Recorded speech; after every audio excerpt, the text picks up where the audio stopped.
Good evening, everyone, and welcome again to The Real Deals. Tonight, we've got Deb Johnson with me, and we're about to talk about modern-day spiritism. Ghost hunting, what kind of gadgets do they use? Why do they need them? What are they for? And are these gadgets that they use for all these ghost hunting adventures, are they safe? So, don't forget, give our show a like, stick around, go grab your popcorn, your little lemonade or whatever it is, and don't go anywhere. The Real Deals are on the air now.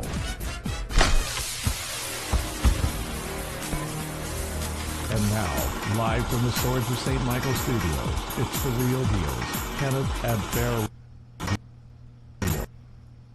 Hello, and welcome back, everyone. Tonight, we've got an interesting show for you. We have come up with these fabulous ideas to just, shall we say, Houdini it. Now, what did Houdini do? Houdini, he basically studied some of the most fabulous magic tricks in the whole world. And what did he do? He turned it into an entertainment instead of letting people think that it was purely magic. So tonight, what we're going to do is we're going to take away some of the mystery of the gadgets and gizmos and things that modern-day ghost hunters use, and we're going to lay them out for you and talk about them. So we're going to pray you in and welcome Deb. So sit tight. We're going to be doing the St. Michael prayer. In nome Patri et Filii Spiritus Sanctus, sic erat et principio et nunc et semper et saecula saeculorum. Sancte Michael, Arcangele, defende nos in prelio, contra nequitiam et insidiis diaboli esto presidium, in perere Deus, supplicis de peccamur tuque, princeps maletia celestis satana maliosque spiritus malignos, qui ad perditionem animarum pervegantur in mundo divina virtute, in infernum detrude. Amen.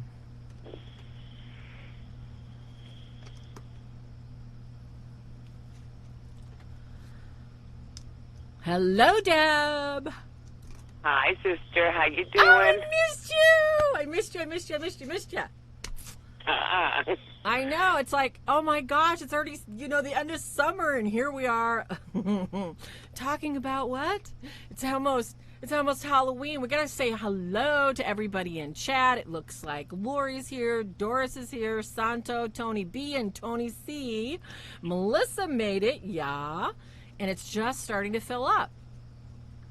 So, I'm kind of excited about tonight's show because we're going to delve into, as we know, your family had to undergo a series of exorcisms and visits by priests. And we're going to talk a little bit about that, Deb, as far as confronting, as far as provoking, and talk about some of these common things that people are seeing on TV.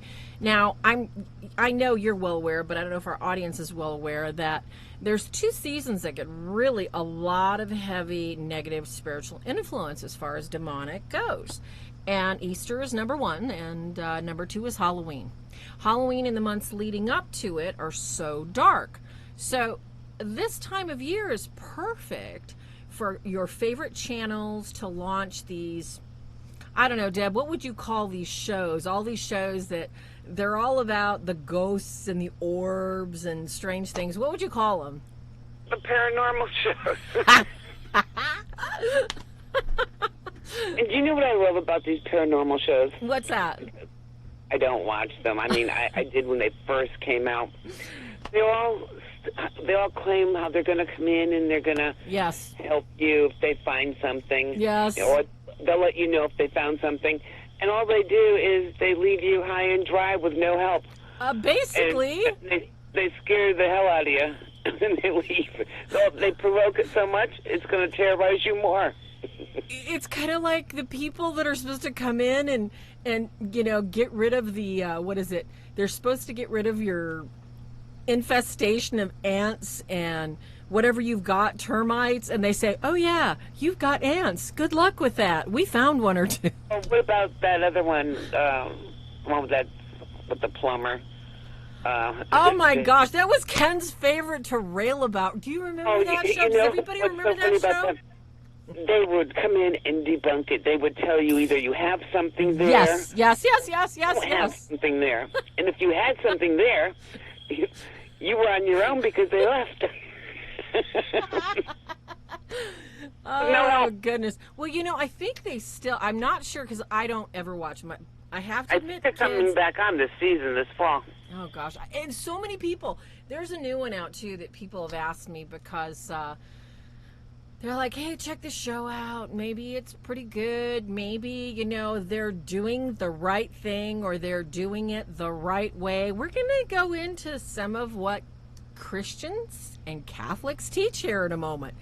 But the show you're talking about that's premiering, isn't that the one that is, what's it called? Oh, God. I see it here in the chat room. It's Ghost Hunters. Oh, it is Ghost Hunters? Okay, yeah. So, oh my gosh, so Ghost Hunters is doing a revamp. Aren't those guys, so old? Serious? They're not that old. They were young when they started. I mean, it's like, okay, guys, you guys are just like, I don't know, aren't they a little old for this stuff? Nah, they're not that old. Okay, all right. Well, maybe I'm the only one in the house that's old, okay, kids? I'm old. No. But no, I top you on that. Just a couple years. So, get my little camera zoomed in again. So we've got Ghost Hunters is restarting. There's a couple new series. I know there's a really strange one on Netflix too, and it's actually about, we're going to cover it I think next week or the week after. Depends on when Shai can come in, honey. You've got to let me know about that. There are 2 new shows coming out that specifically focus on the methods, the madness, and what happens when these ghost hunters go in. So I kind of want to go over some of the kind of tools. We're going to break it down into 3 things tonight, you guys.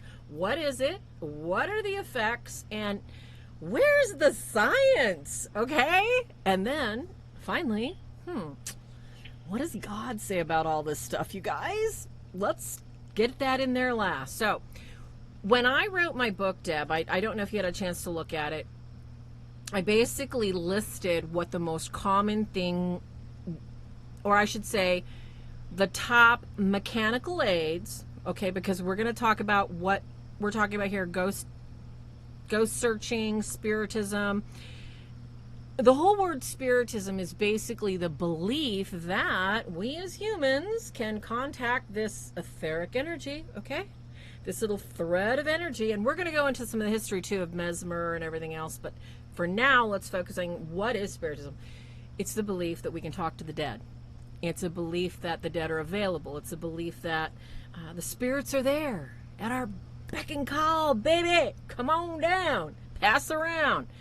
So that's spiritism, all right? We can do it. We can have it. We can have fun with it. The problem we get into with spiritism is that our modern spiritism, Deb, as we're talking about, is a look at, instead of believing that the spirits are there and that we're not tipping tables anymore, we're not creating ectoplasmic effects, we have found uses for modern technology to actually create, shall I say, I don't know, Deb, what would you call it? Like a false sense of the boogeyman?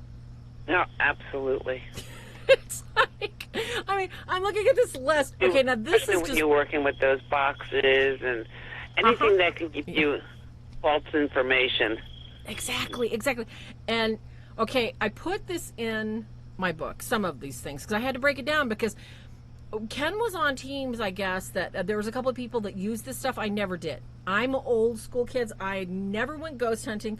We went to people's houses so we could get them help, okay? And I'm talking long time ago.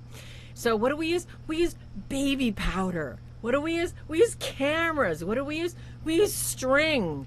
We shred cotton. We did stupid stuff, okay? We didn't use this stuff, right? But what we did find, Deb, to put, in the book and talk about tonight were the most common things that people are using today are these EMF meters. Full spectrum cameras, okay, like they're going to actually get a heat source. A demonic is going to come in a house and it's going to leave a heat footprint for you to detect, okay? An EVP recorder. Now, I'm not laughing at you people, okay? I'm laughing with you. For me to have some sort of meter in my hand that believes that a spirit is going to say, "Hi, Farah, guess what? There's a bottle of wine in that refrigerator. I bet you'd like a glass. It's up there in the cupboard." No way! Hello? People, come on. Okay, but that's what these EVPs are like. They're saying that, get out. There's a demon here. People believe this. They swear by it, Deb. They totally swear by it. And it's I know. It's just crazy because, I don't want people to, really lose their cookies over this show, but it's too bad. I'm not going to lie to you.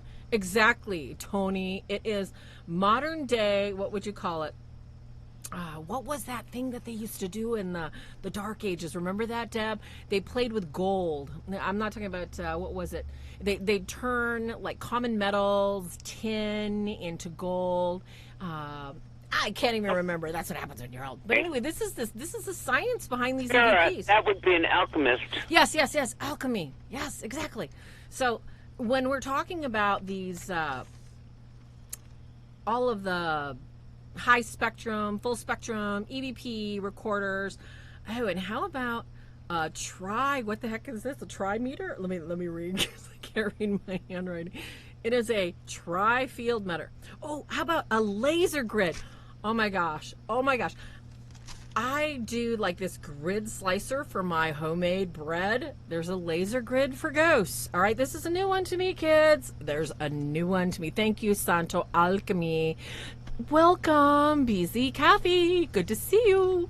So, they also have infrared IR lights. Now, that's, I guess, something, to pick up the infrared radiomagnetic microwave energy things. Now, I'm not quite sure where people are thinking that ghosts have a measurable energy. Have you heard of this before, Deb? Well, I have a problem with that. How could you measure their energy? How could their meters pick up infrared? Doesn't that go off the heat? Well, precisely. All right, so like if something's out in the woods and you're looking for an animal at night or a person at night and you zoom in and it's red, doesn't it go off because the body is... Exactly. If you're a hunter and you snap on your glasses and you're looking for that heat source, I'm getting me a buck, baby. Illegally, but I'm getting me a buck. No, you don't have no heat running through you. No. That's correct. So... Oh, geez. I just, I don't want to make fun of this subject because a lot of people take this stuff very seriously and they really truly believe in the science that they've been fed. And I think we have to look at it from a perspective is when we're talking, what is this? What exactly are we looking at? We're looking at common gadgets like your little cell phone here, kids. They've got, I don't know, Deb, if you've heard about, I don't know if the kids have told you, they have apps that will detect ghosts. They have apps or the apps that will detect like a foreign language. So in other words, let's say you think somebody's possessed and they're doing that bibble babble thing. You can just record them and stick it in there and it'll tell you, this person is speaking nothing. And I think when we look at these, we look at all the potential possibilities of the electronics, we're looking at confusion. Because whereas a heat source generated from you and I, that is scientific. We are heat sources. There is nothing to say that a ghost or as we're going to explain in another show, as Mesmer describes this white, thin ectoplasm that surrounds all of us, there is no measurement of heat to that. So what we have to look at, people, is if you're listening to this show in the faith, the Christian faith, no soul that has not seen the beatific vision can be here and be a ghost. Only by the will of God can a soul that has seen that vision potentially come here. And I don't really think that soul is going to be measured in terms of heat, in terms of, shall we say, EVPs, Deb. I mean, I just don't see them talking to other people. I really, really don't. So, and we have had instances. We have had recorded instances where, you know, there have been saints that have bilocated, saints that have died, come back. That's very, very, very rare. What we're talking here, when we're talking about what are we talking about with Spiritism, we're talking about using these tools that these ghost hunters are using to get some sort of reaction, to speak to interact with, to provoke something in an environment that they believe exists. So, as we go on, Deb.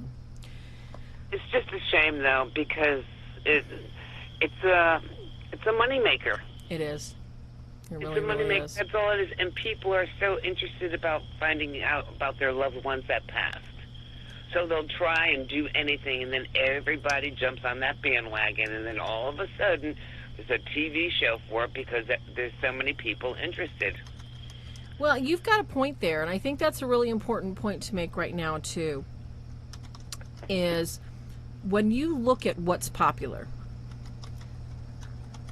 you look at what people are paying money for. How many people this time of year want to go to the graveyard and get a thrill? How many people want to see something that they've never, ever, ever believed was possible? What we have is we have this, and I have to take this back to history. I have to take this back many, many years to some of our earliest history of investigation, of curiosity, of what's out there. You look at the nature of man, and this time of year, you're thinking the months are getting longer, they're getting colder, they're getting darker, and it is fearful, especially for primitive man that did not know what was going to go bump in the night, if his, relatives could rise out of the grave. So they went to soothsayers. They went to make sure that they put charms and spells so that these people would not rise from the grave. They knew there was things out there. They knew there was demons. They knew there was evil forces. So they would consult with spiritists, with somebody that they believed that would commune with spiritists. Now today's modern spiritist movement, we've made it into, cocktail hour. Well, what castle are you going to? What ghost hunt are you going to? What are you? And don't get me wrong, there's a lot of people that investigate, that truly help people, that really want to help people, that erroneously or not may use some of these tools I'm talking about. And I'm not slamming and I'm not judging people. I'm basically telling you that it's invitational, and eventually your number will run up. That's all there is to it. So the effects, Deb. I think when we look at the effects of this spiritism as a movement, we're seeing, how we went through that whole vampire thing, what was it, about 10 years ago, that almost every other show was, remember the vampire sparkle lovers? That was crazy. You know what else really bothers me? What's that? Now that it's Halloween time, mm-hmm. people will pay so much money to go in a haunted house. Oh, gosh, yes. To get the hell scared out of them. I know, right? I remember this one time when Jason was little, Mm-hmm. Shy and I took him into a haunted house. Oh. You know, he wanted to go so bad. Yes. I was so frightened. I screamed so bad. They actually turned the lights on. Ah! Deb! Oh, my gosh. Grabbed my son, I kept screaming for Shy, and then I grabbed him and said, let's get out of here. I can't take it. No. Haunted houses are not for me. No. Well, and that's just it. To go in one. Look at everything you lived through, honey. I know. Yeah. Well, I thought I'd outgrow it, and it didn't happen. Oh, exactly. So, you know, and, you know, just listening to what you're saying, I mean, people, you've got to understand that a haunted house doesn't have happy people living there waiting to give you a glass of wine and a beignet, okay? This is not have some dark chocolate and sit down and smoke a stogie time. This is like I'm going to go home and destroy your life and destroy your family time. It's spooky stuff. So when we look at Spiritism today, and we look at how it's applied in ghost hunting shows, in tours, like you were saying, Deb, a lot of people, now I'm a big history buff. I don't go on the tours. I used to be a step-on guide for Charity Island in Michigan. Big shout out to my peeps in Michigan, and at the logging camp, because I absolutely love history. And there is nothing wrong with people wanting to go and hear about, you know, the tragic tales of the lighthouses and, you know, the mysteries of the ships that would die, you know, just thousands of people would lose their lives, you know, over decades, centuries. And you had people that would disappear in the middle of winter. You had people that would disappear in the middle of summer. And people see strange lights that can't be explained, and they see strange things. And they take the tours. They're not there with EVP meters. They're not there with, what were those things called? The infrared glasses, Deb? They're not there trying to provoke something for no other reason other than to, what did Ken used to call that? Remember what he used to call that? It wasn't bag a buck, but he used to call it something funny. Everybody wanted proof. Name for everything. Exactly. He did. He had something snarky for everything. That was our Ken. So the effects of this, folks, is rather invitational. The effects of modern Spiritism and using these EVP meters, using these, you're walking a thin line. And there really is a thin line. And exorcists will tell you that the number one reason for oppression and possession is curiosity. And what do we have when we're sitting there picking up our app and going, where's the ghost? I see a ghost. I know there's a ghost somewhere in here. You're curious. You want to prove that, well, it's Halloween time and there should be something roaming around in this graveyard. So let's not. Like I said, if you want to go for historic reasons, go for historic reasons. But you know, everybody who walks the face of this earth, they're all intuitive. They all have the gift.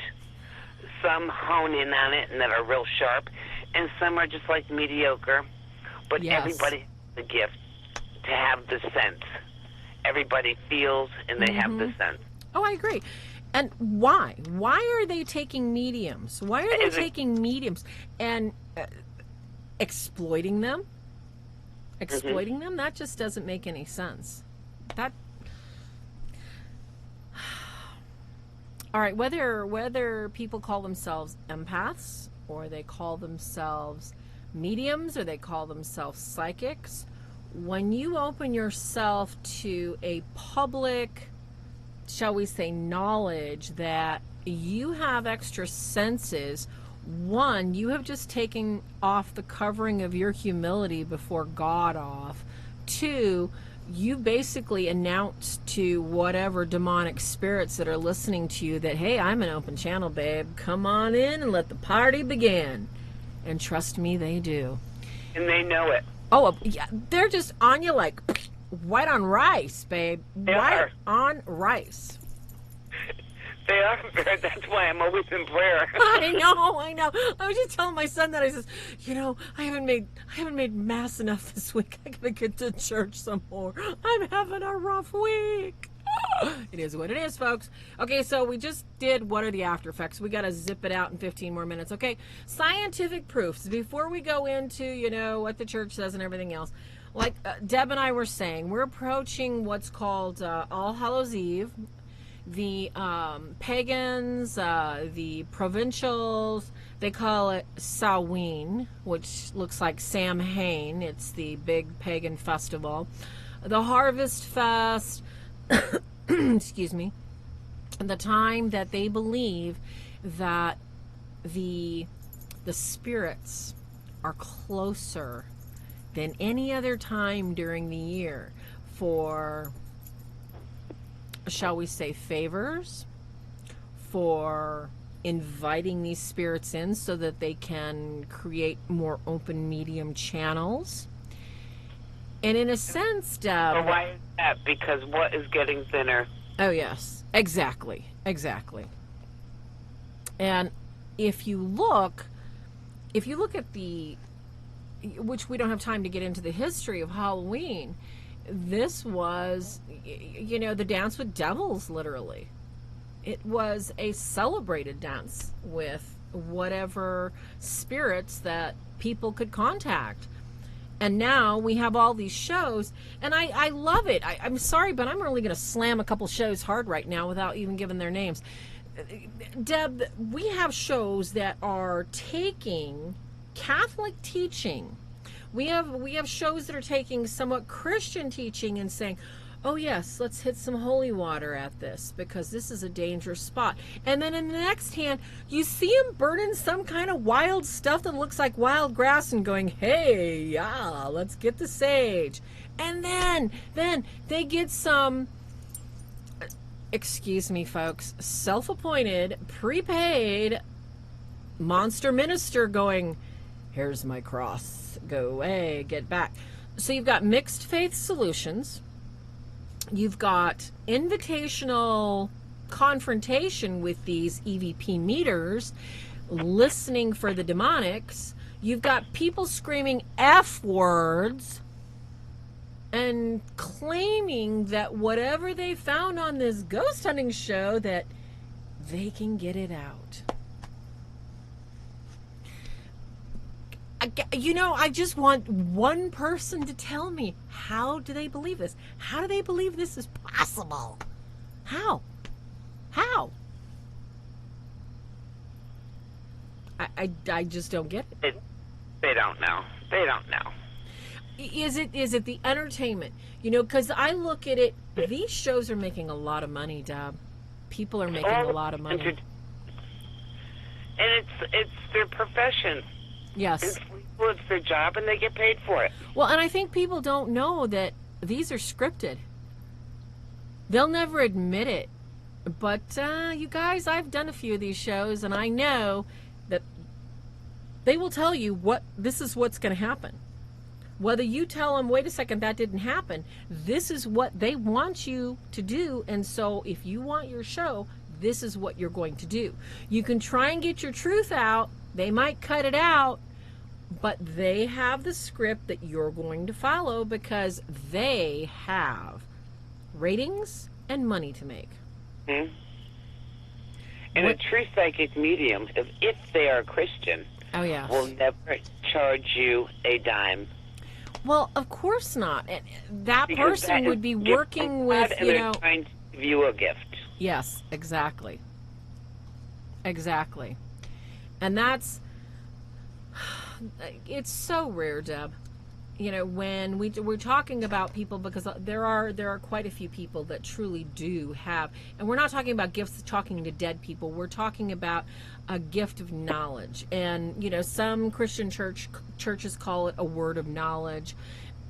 These people are so humble, though, and they're so faithful that they're not going to brag, and you'll never know it. You'll never, ever know that this is how God may use them, because they're not going to come out and tell anybody. There'll be so few people that know it.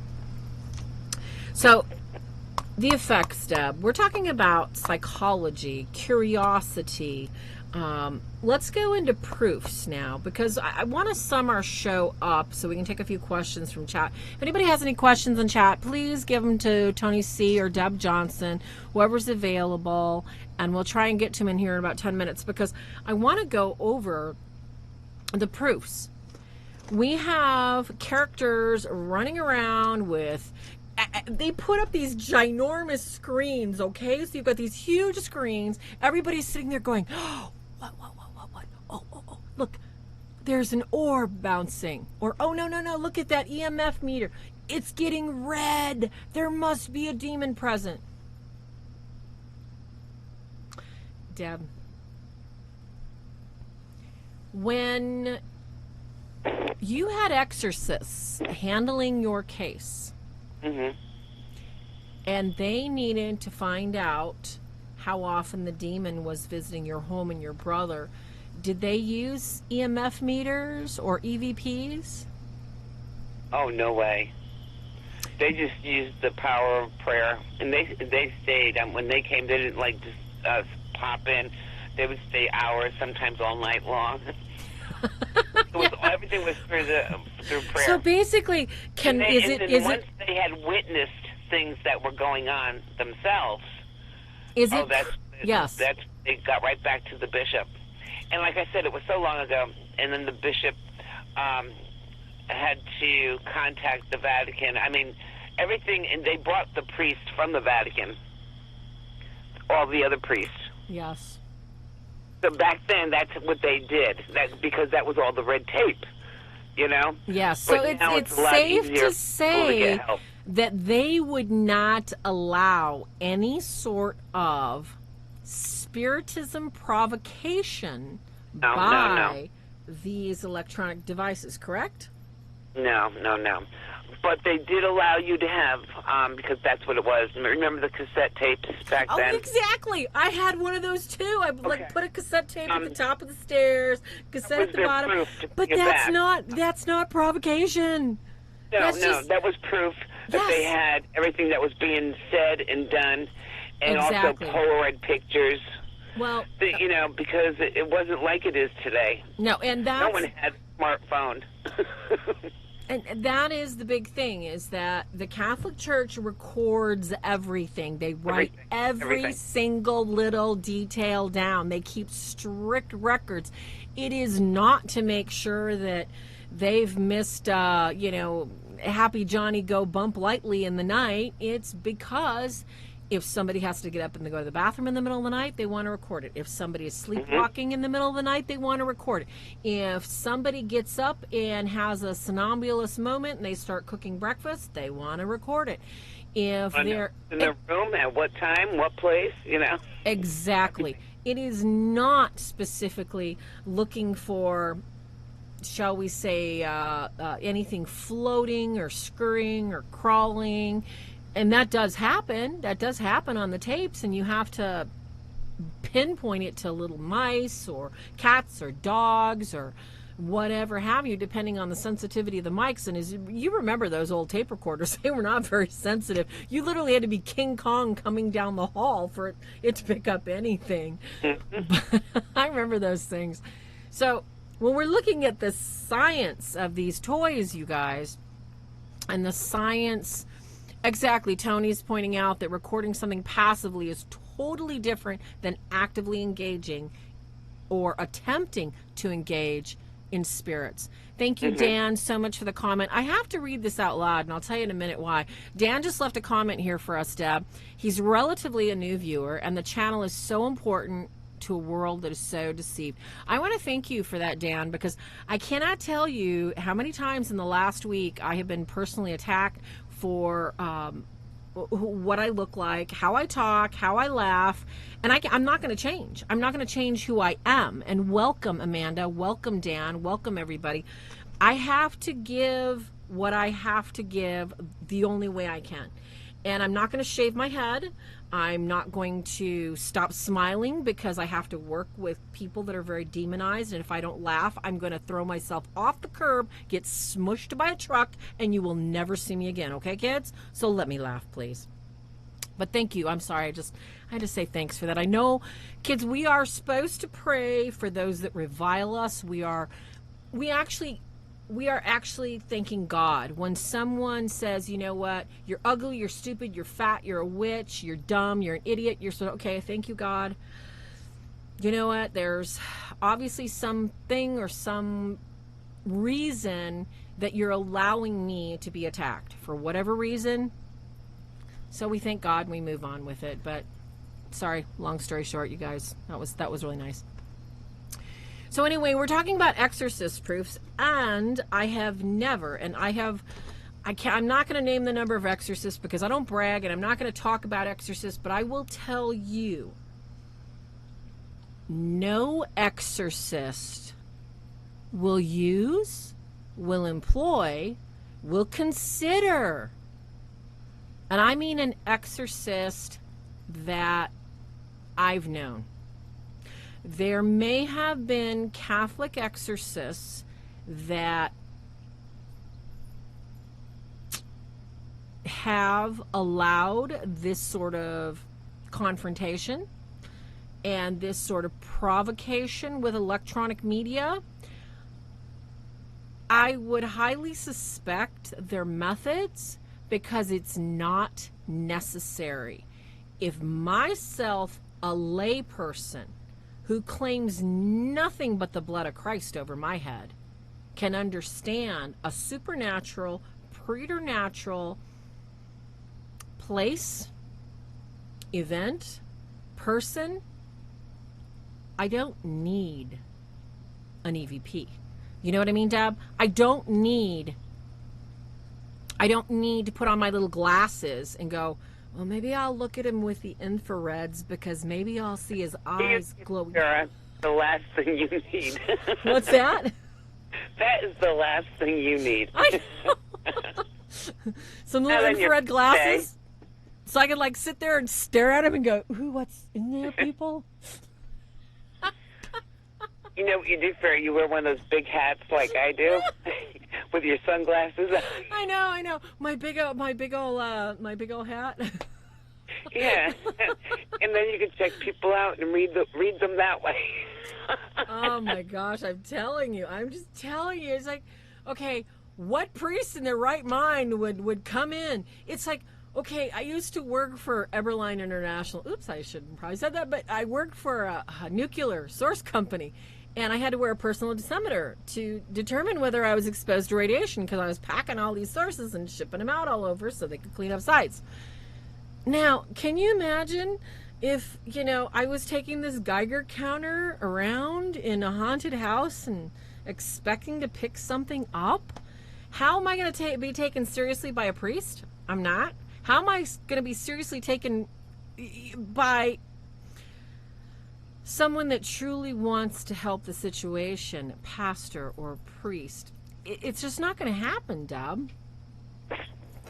Pretty soon you'll see all these paranormal people that go into, like on these shows, wearing hazmat suits with all their electronics right in their, yes, on top of their head. Deb, that's how we should have started this show, with our little, our tinfoil hats on tonight. But I don't have a camera on you. Oh my gosh. I know, I'm the smart one. I know Ken could never get you to do the camera, but you know what? I know your husband. So it's like, when we look at proof, you guys, when we're looking at absolute scientific medical proof, not one of these things that I just read to you, not one of these is going to give you medically sound scientific proof that you can take to a priest and say, this is what's going on. I cannot tell you. I beg people, when they send me emails for help, when they send me messages, they're sending me pictures and recordings over and over again. It's not proof. None of this is proof. None of this is acceptable proof. And I know there are some people that are respected in their field, Deb, that claim that this adds to a decision of proof. Does that mean if I have a diaper full of baby doo-doo, that if I add some powder to it, that means that, yes, I'm holding a baby diaper? Please! Please! I'm sorry, did I say that? Come on! Just because you have an EMF meter that says, I am demon, hear me roar. That doesn't mean that there's a demon there. It means, you know what? You've got a demon playing with you and probably 20 attached to you. They never go solo, kids. And so consequently, what we're looking at is you're looking at invitational evidence. Now, I really have to mention something because Tony and I were talking about this last week, Deb, about the whole influx of shows, ghost hunting shows, and everything else. And Tony is in the chat room. For those of you who are not familiar with Tony Capobianco, he is our, shall we say, our little, I'm not going to say that out loud. Everybody's got a nickname for him. We're just going to say he's Tony C. And we've also got Tony B. Anyway, the point I'm making on Virgo Potents, there are some really wonderful articles about what the church does say about a variety of things. And in Tony's latest article, he took a look at the Spiritism of this season and said, you know what, I think it's time to address this in a way where people are going to understand that this is invitational, and what does the church say about it? So, Deb, if you don't mind, I'm going to pull up one of Tony's quotes because I really like this. He quotes Pius a lot. And this was a Pius X quote. And this is on virgopotents.org, kids, if you would like to know more. And, you know, don't be afraid to read in small portions, because a lot of times when I want to learn about something and I go to a source that seems so heavy and so deep that I can't possibly digest it all, I got to take it in little bits.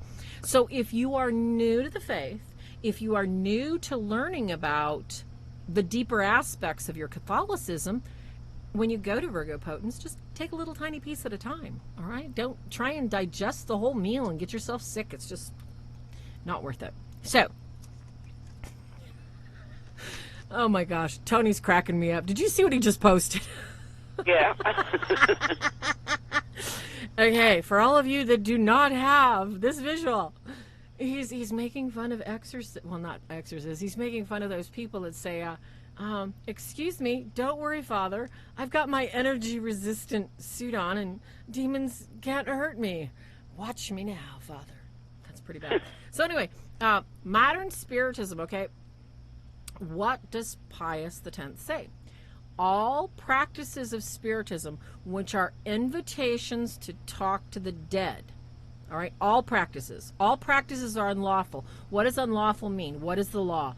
The Word was made flesh, manifest. Christ is the law of love, the law of following the magisterium and the church, who we are. So if it's unlawful for everyone, okay? Going against God. Exactly, and exactly. And I'm quoting from Virgo Potents here on Pius X. Yeah, it's unlawful because these are superstitious. Often they are not free from diabolical intervention, and hence rightly condemned by the church. Now, you know what? Everybody's going to give me a million excuses why it's okay, okay? And if that's where you're at, that's where you're at. You can deny that it's unlawful. You can deny that the church says it's not good. You can deny and say, you know what, I'm not doing that. I hope you're not. I hope you're not. You can say that, well, I'm doing this because, you know, I'm doing this for a higher reason, and I pray you are. What we want to let you know, this is invitational. What happens when you poke a bear? You're probably going to get swiped. The same thing happens when you think that you're going to be stepping into an arena and helping other people, And using these meters, using these common tools that ghost hunters use, or you're going to imitate what they're doing to get a positive outcome for the people. Like Deb, like you were saying, people come into the house and they go, yes, you have cockroaches. Good luck with that. And goodbye. I know. Have a nice cockroach life. This is the hardest thing that people don't understand. As we were saying, if you go on these tours because you want to be entertained and you want to enjoy and you want to just go learn about history, that's one thing. When the intent of our hearts is to prove that these spirits are really there, or that ghosts or demons or spirits can interact with us, you're opening a whole different ball game. Now, as I said, there's a lot of respected people in their field that will say, well, I've got to use an EMF meter because my pastor or my priest, trusts that I can do that. And I don't agree with that. I don't agree with that at all. I just don't, Deb. I don't. How could their pastor or priest even agree? Well, this is even buy that one. This is what we're seeing a lot more of, though, Deb. A lot more, shall we say, deliverance teams and groups are using some of these questionable tools when they're not really necessary, when discernment and prayer would definitely garner a better result, in my opinion. This stuff is highly illegal, kids. And we don't say it's illegal in the bad sense. We say it's illegal spiritually sense, because we don't want you guys to take chances you don't need to. Were there any questions from the chat, Deb? We've got about 5 more minutes before we got to sign off. 4 more, actually.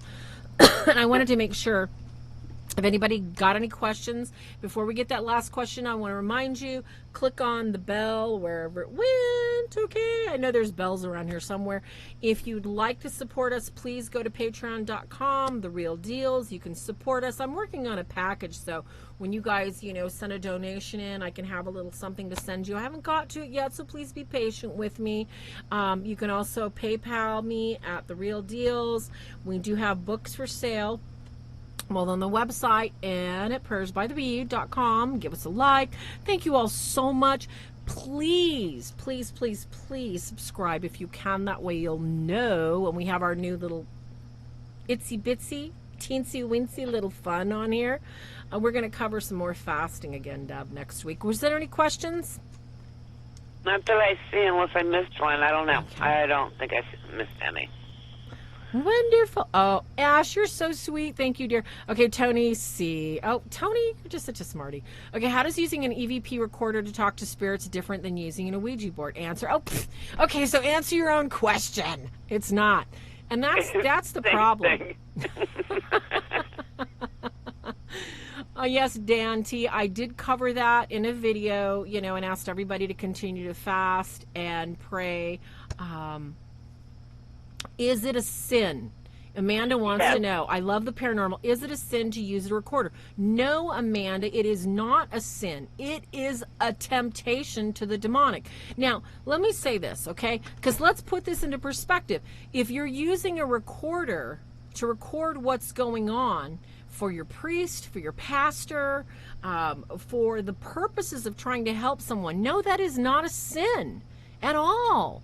However, let's say you put the recorder there and you've got your EVP and you're smacking the walls and you're saying, come out, wherever you idiots are. That's not a sin.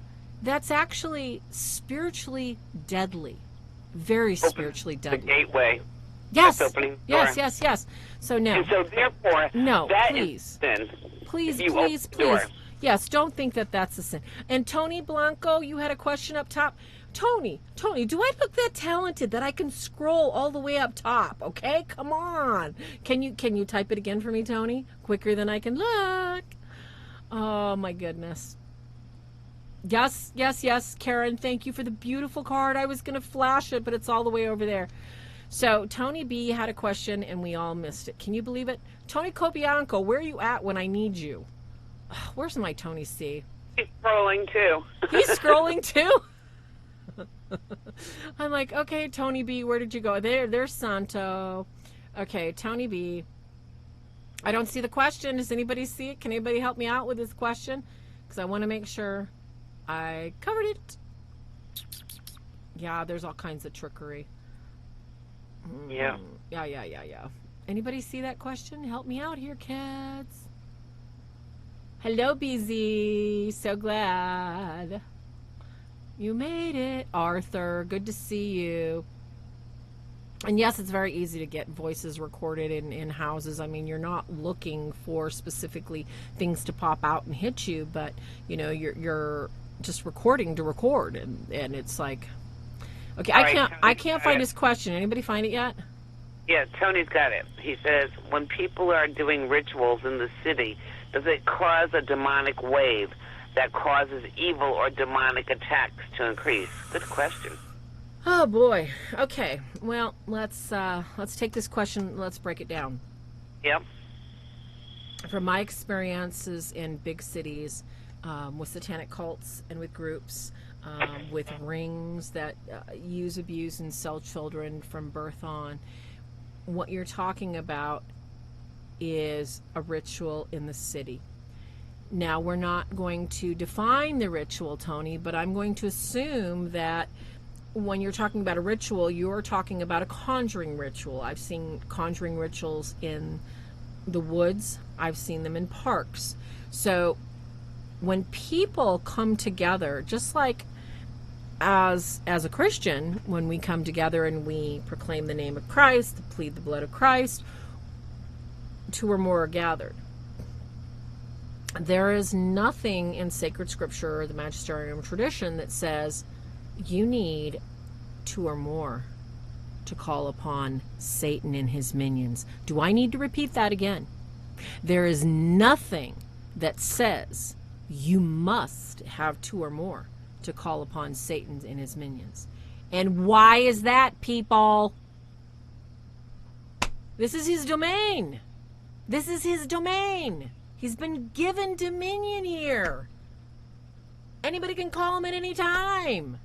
All right? So, to the question. You have a group of people, and they're doing a ritual within the city. So, will that cause a demonic wave? Now, my idea of a demonic wave may be different than yours. And demons are never single, a few. Padre Pio was 1,000% right. If we could see the demons, they would blot out the sun. So, are people creating a ritual that will create like a ripple effect throughout the city? And that's what I think you're saying, is that will this cause a demonic attacks to increase? Twofold answer. Anytime that you get a group of people together to do a ritual, there will be a gathering, an attraction, almost like a scenting of more demons. All right, it's just going to happen naturally. Just like when you get a good bunch of holy people together, the angels are going to be like having the happy party, okay? They're like, yeah, let's, get some God happy on. The same with the demons. Does it create one more question, okay. Sarah. All right, well, let me finish this. I want people to understand that we have nothing to fear. Nothing. Battle's already been won. But your question is, does it create a wave of attacks? Think of it this way. An attack is something that hits you full frontally. Demons, in this sense, where there's been a ritual, doesn't create an attack like you think of it. It creates an invitation to temptation that makes the most horrible sin beautiful. Do you see what I'm saying? So people are going to want to have an affair with their neighbor. People they're going to want to go do more drugs. So you're not looking at attacks, you're looking at an increase of temptation and the subtleties it creates. So I hope that makes sense. Really good question. Really good question. Okay, next one, Deb. All right. Thank you, Dan, for doing the donation. Thank you, Dan. We have someone wants to know. I can help you with this one. Oh, good. If you want me to. Please do. Why are some of the reasons people can hear demons talk to them in addition to oppression? I know the scientific word for it, but you could do the explanation. Okay. Okay. According to Ed Warren, all right, the icon of demonology, that's called magic whispering. Yes. And if you want to add to that, I mean, they can actually hear it. I've heard it. I have too. Where you hear a bunch of people whispering and chattering, but you can't make out what they're saying, but you hear it. Oh, exactly. That's called magic whispering, and that's only from the demonic side. Mm-hmm. I've done that. I've heard it. What exactly is the question? Why is it that some people can hear it and some people can't? Some of the reasons people can hear demons talk to them in addition to oppression. Now, when we were going through my brother's possession, yes, the whole family had oppression, was under oppression, suffering suffering oppression. Oh, yeah. Because all the demonic wants to do is create animosity. Oh, yes. It was conquer and divide. Well, it did create animosity. And in the end, it did all conquer and divide my whole entire family. That's so true. I'm only close to one brother. And it's still after your whole family. It has not stopped, ever. Oh, definitely. That's why my mother said never let... On her deathbed, she was saying this on her deathbed, and she died like 3-4 hours later. You know, when I was with her, she goes, always tell the truth about our story. Tell the story. Let people know this is real, exists. Exactly. And she looked at me and she said, the devil is not through with us yet. No. Mm-mm. And you know what? He's not through with any one of us yet. Exactly. Dan's asking me for the PayPal. The PayPal address, Dan, is paypal.me/therealdeals. So it's paypal.me/therealdeals. And that is for our Swords of St. Michael. And Deb, you bring up a really good point about this demonic whispering, and I want to answer this last question before we've got to go. Some people, I've heard the demonic whispering in pillows. I've heard this demonic whispering at camps. I've heard the demonic whispering at places that are very infested. I've heard this demonic whispering at unconsecrated graveyards.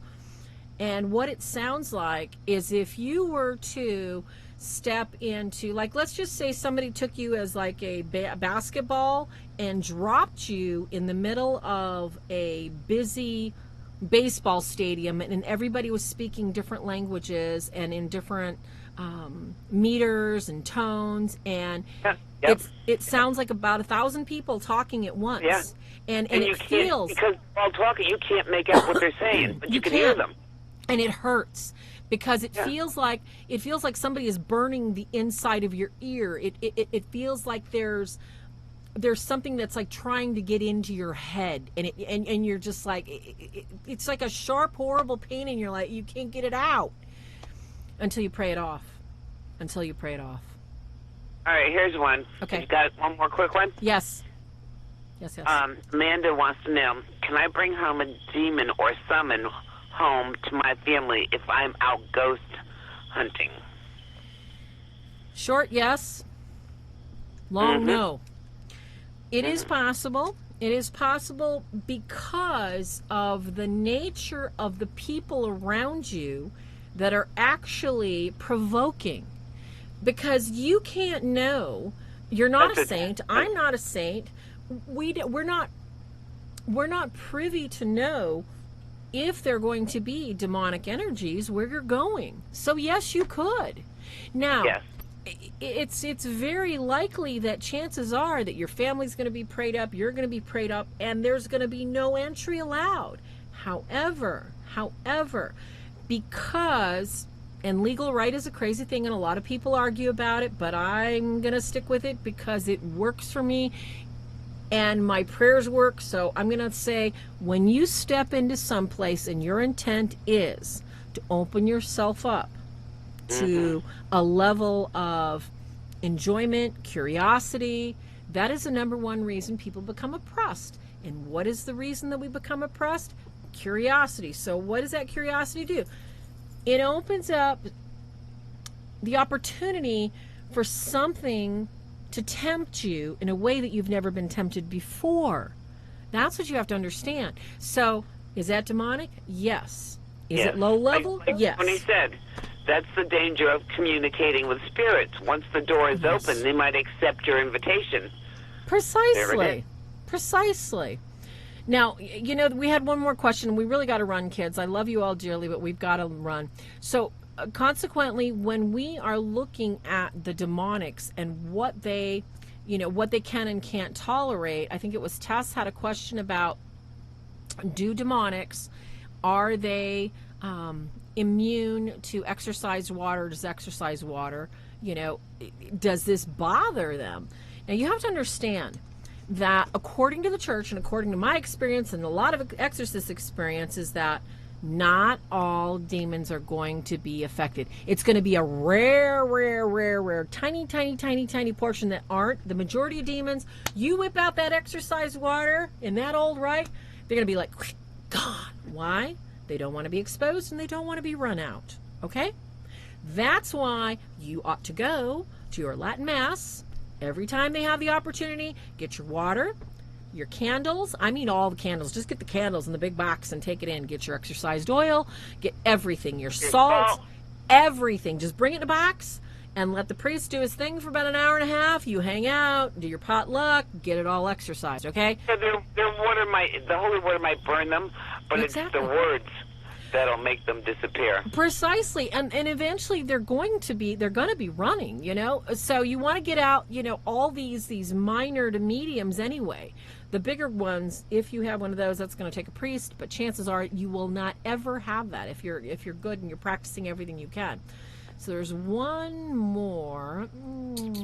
Where was it? Tony C. Did you see it, Deb? There was one. Tony answered it.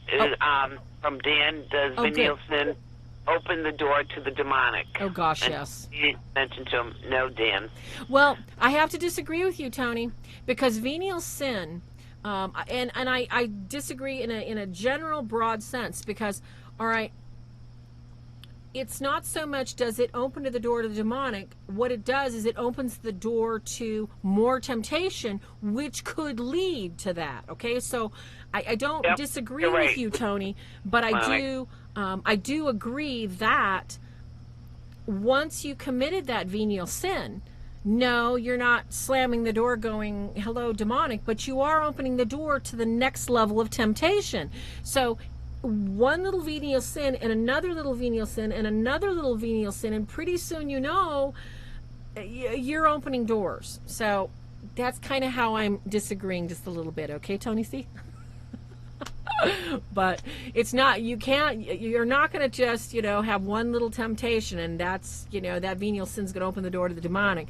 Only in God's perfect will can he answer that question. But from what I've seen, no, but it does lead, if you don't confess it, it does lead to more venial sins. How's that? He just did a good job. Thanks, Tony. Thanks, Tony. All right, you guys. And can lead to mortal sin, but if you're going to confession monthly, you should be good. Yeah, exactly. I like that. That was nice, Tony. I know. Thank you, Tony, for not being terribly offended because I disagreed with you. Okay, guys, it's time. It's time. Lights out. We drag this one out, you guys. Thank you so much, Deb. No, it's okay. We just want to remind you that, Deb and I do this. We carry this on because you know what? The battle's already been won. And we're here to help you win the fight, win it right. And we love your questions. down below in the comments. Please post your questions so that Deb and I can get some more shows out of this. I think Tony and I talked. We're probably going to do another show about Spiritism and the history of mesmerism, and also how it has become so common and commonplace today in our society. And Deb, I'm hoping you're going to join me, and we'll have some more fun next week.